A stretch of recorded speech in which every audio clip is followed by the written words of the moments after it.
視直播着餘生的舞4A 的旅途，亮麗地轉動我一眨眼，偏了航道，默默盤唱着，卻聽到眾聲呼叫恐怖。望向周邊，為何貌似新宿唱片鋪，唱着免費 show。電視在播着我的歌與結衣的趣聞，混亂又過分，我的思緒衝出這裏勇敢提問，但未到撲鼻炸雞一吻，攞身的很吸引，大吃一飯，投入環境充當個放肆的狼人，天意難理解預算的通通都追不到，困家裏沒計劃竟相遇到，飄雪離去嗎？但至少煙花將望到，瞬間一轉煩惱盡好。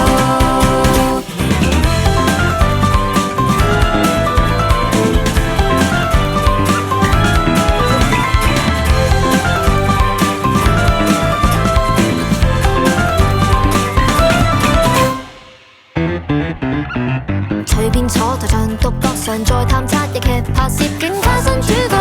放膽跑去最暗戀的對象，和服部田園大結局，氣溫夾角，串燒小店，溫暖尋味這段奇遇就參賞，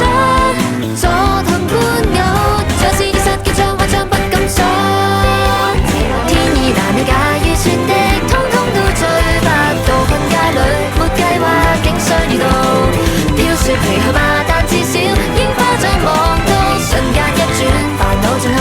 難過的都會離去嗎？預算的班機都飛不到，困街裏沒計劃驚喜預告，一切懷緬的踏過的東京都想好，再等多等行到就到，在鳥居合起手掌再許願，懷頭的掛起繪馬就會完，在雪山過風可找到溫泉，裏頭的最終消退服了緣，原地轉沒法參透長路遠，平靜記錄每瞬間，趁這晚月圓，沿路借着祭典鼓聲打氣，不需心酸，天意難理解預算的通通都追不到，困家裏沒計劃竟相遇到，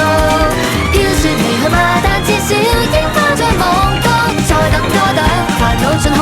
難過的都會離去嗎？預算的班機都飛不到，困家裏沒計劃驚喜預告，一切懷緬的踏過的東京都想好，再等多等行到就到，一轉我就已到家，歷險逼真對嗎？相信這段太不同，懶得分享階段，也就快到嗎？歷險真的到嗎？一轉看着紅葉飄啊。